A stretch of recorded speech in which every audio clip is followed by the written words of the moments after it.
want to talk to you about the Ending Improper Payments to Deceased People Act. Boy, that's a mouthful.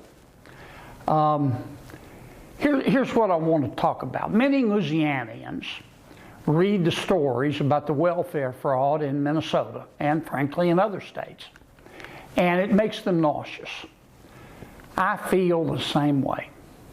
That's why I have been working for years, literally years, to target welfare fraud, especially the fraudsters who conduct fraud in the name of deceased Americans. In 2023 alone, for example, the federal government sent $1.3 billion, not million, billion. The federal government sent $1.3 billion to dead people.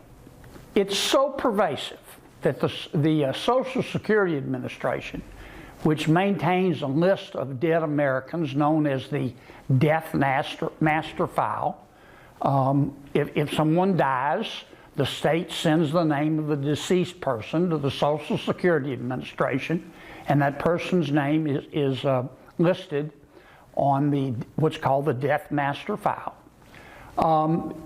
We found that Social Security was not sharing this information, the names of the folks on the Death Master File, with the rest of the federal government. One branch of government wasn't talking to another branch of government. The Social Security Administration told me when I confronted them about this and asked them, why don't you talk to your colleagues and other colleagues in the federal government so we can stop paying dead people? Social Security told me it needed Congress's permission to share this information with, for example, the Treasury Department, so it could include the list of dead Americans in its do not pay system. I didn't argue with them. I said, I'm just going to go pass a bill. Well, a few years ago I did. I passed a bill called the Stopping Improper Payments to Deceased People Act.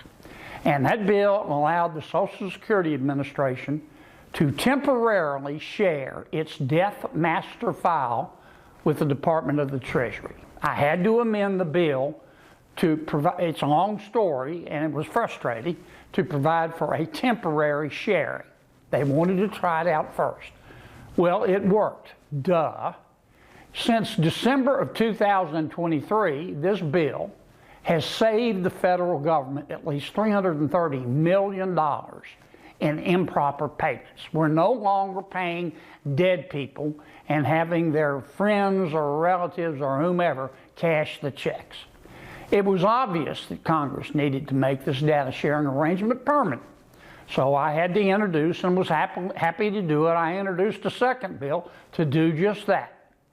That's why it took years to get this done. This week, I'm pleased to say the House passed my bill, the Ending Improper Payments to Deceased People Act. This bill had already passed the Senate, and now that it's passed the House, it's on its way to President Trump's desk so he can sign it into law. Now, dead people don't need welfare. I think that's obvious.